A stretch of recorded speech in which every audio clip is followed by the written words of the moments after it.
양이원영 의원 같은 경우는 모친이 투자한 게 밝혀졌고요.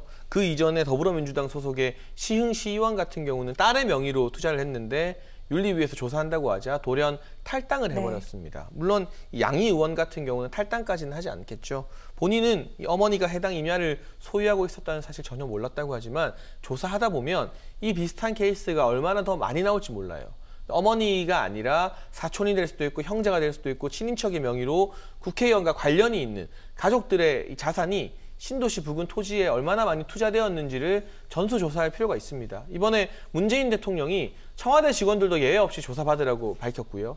그리고 뭐 경기도 관련 직원들, 공무원들, 지자체 직원들, LH, 국토부 관련 직원들 다 조사받습니다. 왜 국회의원은 예외일까? 사실 신도시 정책이나 택지개발 정책에 있어서 가장 강한 영향력을 발휘하는 사람들이 다름 아닌 국회의원이거든요. 국토위가 왜 상임위의 꽃으로 불립니까? 이런 정보를 먼저 알고 발언권을 행사할 수 있기 때문에 많은 국회의원들이 수많은 상임위 중에서 국토위를 대부분 제일 먼저 가고 싶어 합니다. 결과적으로는 국토위뿐만이 아니라 모든 지금 300명의 그리고 20대 국회까지 전 거슬러 가야 된다고 봐요. 왜냐하면 이 3기 신도시 개발 계획의 어떤 초안 같은 게 21대 이전에 20대에도 나왔기 때문에 적어도 20대와 21대 국회의원들에 한해서만큼은 전수조사를 통해서 의혹을 명백히 밝혀야만 국민들이 국토부나 LH뿐만이 아니라 국회에 대한 불신도 좀 해결할 수 있지 않을까 싶은 마음이 듭니다. 알겠습니다. 20대, 21대 국회의원 전원에 대해서 전수조사해야 된다. 이렇게 목소리를 높이셨고요. 국민의힘 쪽에서는 오세훈 서울시장 예비 후보가 지금 도마 위에 오른 상태입니다. 이것은 민주당 박영선 후보 측에서 지금 제기한 의혹인데 박영선 후보 비서실장인 천준호 의원, 박원순 서울시장 비서실 출신이기도 한데 오 후보가 예전에 서울시장에 재직할 당시에 토지 보상액을 과도하게 받았다. 이런 의혹을 제기했고요. 오세훈 후보 측에서는 10년 전에 이미 해명이 다 끝난 일인데 지금 계속해서 우려먹는 곰탕, 흑색 선전이다. 이렇게 반발을 했습니다.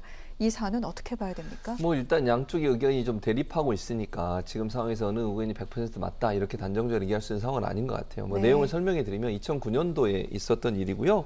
이제 당시에 오세훈 후보가 당시에 시장이었는데 서울시에서 국토해양부, 그때는 국토해양부였죠. 국토해양부에 공문을 하나 보냅니다. 그게 뭐냐면 내곡동 지역에 있는 땅을 보금자리 주택으로 지정해달라 그런 요청을 했는데 그 지정을 요청하는 그 지역 지구의 땅을 오세훈 후보하고 오세훈 후보의 가족이 가지고 있었던 거예요. 약 한 1,300평 정도 되는 것으로 알려지고 있고 그 보상금을 SH로 받았는데 그게 수용이 되면서 약 35억 정도 받은 걸로 알려지고 있습니다. 그래서 이 돈을 그러니까 이제 천준호 의원은 뭐라고 주장을 하고 있냐면 자기가 가지고 있는 땅이 있는 지역을 보금자리 주택으로 선정해 달라고 공문을 보낸 것 자체가 부적절하다 이렇게 지금 얘기를 하고 있는 거고 오세훈 후보 측에서는 이게 본인이 시장 취임하기 전부터 아까 이제 보금자리 주택이라고 제가 얘기했잖아요.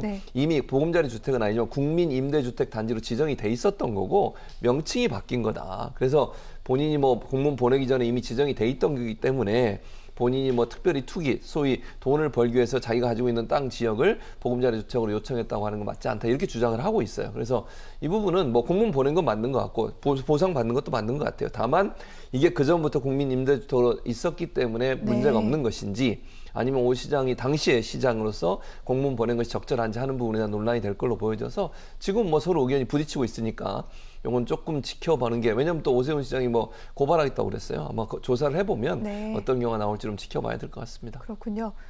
4.7 재보궐선거 이제 한 달 가까이 남아있기 때문에 이 과정에서 아마 이 사안도 계속해서 다뤄지지 않을까 싶습니다. 시간이 많진 않습니다만 두 분께 한 가지씩 좀 짧게 좀 여쭤봤으면 좋겠습니다. LH 직원 가운데 이런 얘기를 하는 사람들도 있다고 합니다. 왜 우리만 갖고 그러냐? 내가 봤는데 더불어민주당 소속 정치인들 우리 쪽에 정보 달라고 해서 투기해서 그렇게 여러 가지 뭐 이익을 올리는 경우 많이 봤다. 정치인에 대한 조사 다 해야 되는 게 아니냐 이런 얘기 했다고 하는데 사실 그런 여론도 많습니다. 교수님 어떻게 봐야 됩니까? 뭐 해야 된다고 봐요. 저는 뭐 민주당이든 국민의힘이든 관계없이 국회의원 모두 다 해봐야죠. 그러니까 지금 청와대도 하고 지자체도 하고 있고 공무원들 다 하잖아요.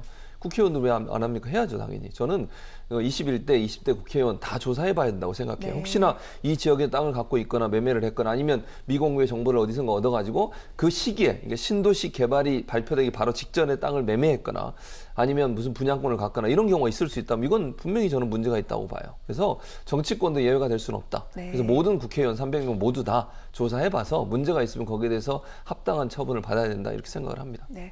전수조사, 20대, 21대 국회의원 전원 조사해야 된다. 이 부분은 최 교수님도 같은 말씀을 해주셨습니다.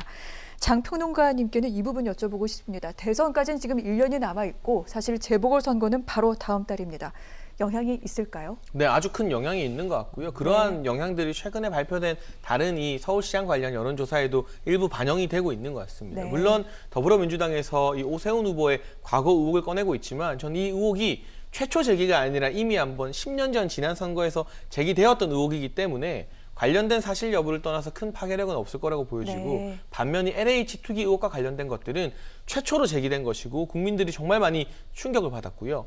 광명 시흥지구의 일부 사례만 지금 확인이 되고 있는데 오늘 언론 보도를 보면 광명의 시의원들 또는 광명시청의 공무원들이 해당 부근에 땅을 가지고 있더라. 이런 보도가 추가로 나와요. 앞으로 한 달 동안 추가적으로 확인될 사실이 무궁무진하게 많이 남아있지 않겠느냐는 겁니다. 이게 광명 시흥뿐만이 아니라 부천 대장, 인천 계양, 고양 창릉 등지에서 수많은 사례들이 나오면 나올 때마다 국민의 분노가 쌓이게 되어 있고 어쨌든 이 3기 신도시가 문재인 정부에서 적극적으로 입안해서 추진했던 정책이기 때문에 LH 관련된 의혹들이 더 나오고 부풀려질수록 아무래도 여권 후보에게는 악영향으로 아주 큰 악재로 작용하지 않을까 싶습니다.